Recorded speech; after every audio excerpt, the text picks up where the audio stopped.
Assalamualaikum warahmatullahi wabarakatuh. Perkenalkan, nama saya Selvi Aulia Putri Abdillah dengan nomor NPM 220010814108. Di sini saya akan menjelaskan tentang capital structure dan membahas tentang jawaban dari pertemuan ke-7 dengan mata kuliah Manajemen Keuangan 2 M5 dengan dosen pengampu Hajah Jeni Susianti SEMM. Yang pertama, capital structure. Menurut ahli keuangan I.M. Pendi, struktur modal atau capital structure mengacu pada campuran sumber dana jangka panjang seperti surat utang, utang jangka panjang, modal saham preferensi, dan modal saham ekuitas termasuk cadangan dan surplus. Yang kedua, menurut ahli keuangan John G. Hampton, struktur modal adalah kombinasi dari efek utang dan ekuitas yang terdiri dari pembiayaan aset perusahaan. Yang selanjutnya, pengertian lainnya, struktur modal adalah perimbangan atau perbandingan antara modal sendiri dengan modal asing. Dalam pengertian ini, modal sendiri adalah ditahan dan kepemilikan perusahaan, sedangkan modal asing berupa utang jangka pendek maupun utang jangka panjang. Selanjutnya, teori struktur modal. Yang pertama, teori pendekatan tradisional.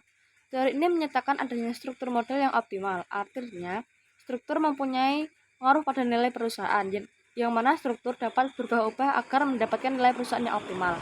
Yang kedua, teori pendekatan Modigliani and Miller. Teori pendekatan Modigliani and Miller yang tanpa pajak menyatakan bahwa struktur tidak relevan dengan nilai perusahaan. Namun, teori pendekatan Modigliani and Miller dengan pajak menyatakan bahwa pajak dibayarkan untuk pemerintah, artinya menjadi aliran kas keluar ke perusahaan. Yang selanjutnya, teori pecking order. Teori ini menyatakan bahwa tingkat keuntungan suatu perusahaan yang lebih tinggi akan memiliki tingkat utang yang lebih kecil.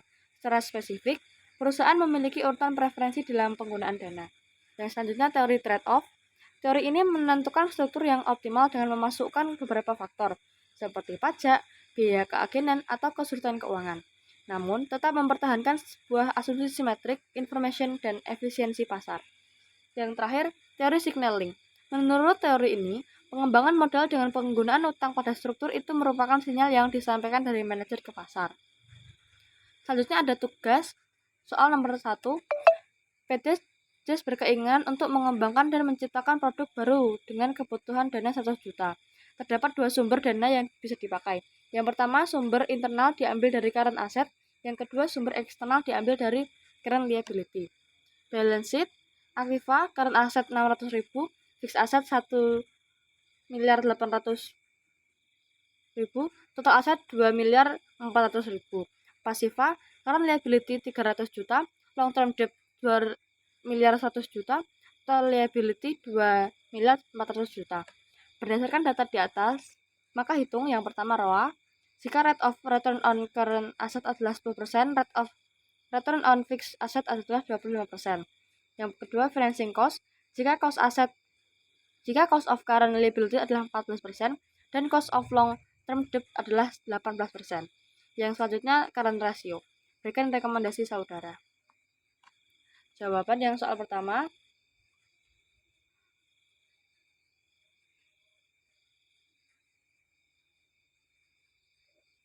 ROA of current asset 10% dikali 600 juta sama dengan 60 juta.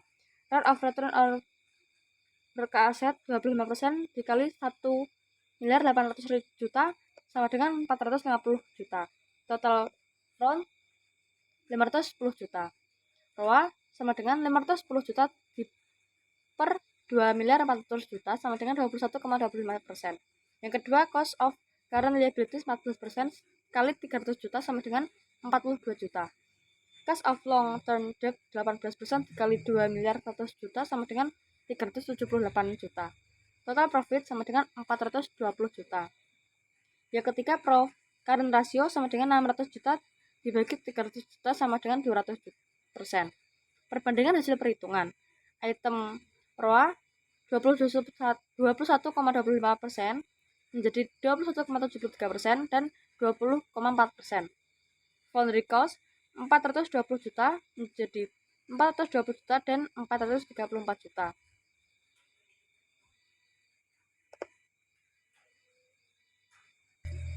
Current asset 200% menjadi 167% dan 150%. Berdasarkan data di atas, dengan diturunkannya CA lebih menguntungkan daripada penambahan CI, sehingga dapat disimpulkan bahwa sumber dana yang diambil dari CA lebih banyak. Yang soal kedua, pada awal bulan Maret 2021, manajer keuangan PT AGB melakukan kajian untuk melihat return on equity atau ROE perusahaan. Informasi dari manajer pemasaran menyebutkan bahwa penjualan diestimasikan terjadi kenaikan sebesar 10 miliar. Dengan asumsi perusahaan melakukan ekspansi pembukaan kantor pemasaran ke Kalimantan dan ke negara Malaysia. Adapun beberapa informasi lainnya adalah posisi rasio hutang adalah 45%, nilai aktiva tetap sebesar 5 miliar, komposisi earning before interest dan tax EBIT adalah 8,5%, komposisi interest cost atau biaya bunga adalah 9%, komposisi tax atau pajak adalah 22%. Ada 3 kondisi dan situasi ekonomi yang harus dianalisis. Yang pertama, kondisi ekonomi menurun dengan estimasi current asset 50% dari penjualan. Yang kedua, kondisi ekonomi stabil dengan estimasi current asset 45% dari penjualan. Yang ketiga, kondisi ekonomi berkembang dengan estimasi current asset 30% dari penjualan. Manajer keuangan meminta kepada Anda untuk menghitung berapakah ROE atau return on equity yang paling layak untuk diterima. Uraian fixed asset menurut 50% sama dengan 5 miliar, stabil 45% sama dengan 5 miliar, berkembang 30% sama dengan 5 miliar. Current asset menurun 50% 5 miliar, stabil 45% 4 miliar 500, berkembang 30% 3 miliar. Total aset menurun 50% 10 miliar, stabil 45% 9 miliar 500, berkembang 30% 8 miliar. Hutang rasio 45%, menurun 50% 4 miliar 500, stabil 45% 4 miliar 275 juta, berkembang 30% 3 miliar 600 juta.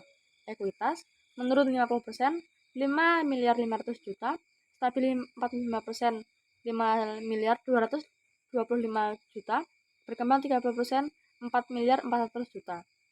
EBIT 8,5%, menurun 5%, 850 juta, stabil 850 juta, berkembang 835 juta. Interest OS 9%, menurun 50 juta, 50%, 405 juta, stabil 45%, 384 juta, 750, berkembang 30%, 324 juta. EBT menurun 50%, 445 juta, stabil 45%, 465 juta 250, berkembang 30%, 526 juta.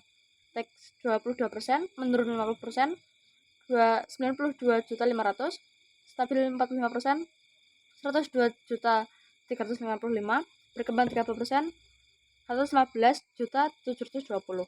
EAT menurun 50%, 340 juta 100 ribu, stabil 45%, 365 juta 859, berkembang 115 juta 720 ribu. Cara menghitungnya, current asset sama dengan 10 juta dikali 50%, 10 juta dikali 45%, 10 juta dikali 30%. Utang rasio 45%, 10 juta dikali 45%, 9 juta 500 dikali 45%, 8 juta dikali 45%. Ekuitas sama dengan total aset dikurangi total kewajiban. 10 juta dikurangi 4 juta 500 ribu, 9 juta 500 dikurangi 4 juta 275 ribu, 8 juta dikurangi 3 juta 600 ribu. EBIT 8,5%, 10 juta dikali 8,5%. Interest cost 9% sama dengan 4 miliar 500 ribu dikali 9%, 4 miliar 275 ribu dikali 9%, 3 miliar 600 ribu dikali 9%. EBT sama dengan EBIT dikurangi interest cost. 850 juta dikurangi 405 juta, 850 juta dikurangi 384 juta 750, 850 juta dikurangi 324 juta. Tax 22% sama dengan EBT dikali tax 22%. 445 juta 600 dikali 22%, 465 juta dikali 22%, 526 juta dikali 22%. Ya, sama dengan EBT dikurangi tax 22%. 445 juta dikurangi 97 juta 900, 465 juta dikurangi 102 juta 335.000, 526 juta dikurangi 102 335.000. Sekian yang bisa saya sampaikan, kurang lebihnya mohon maaf. Terima kasih atas perhatiannya. Wassalamualaikum warahmatullahi wabarakatuh.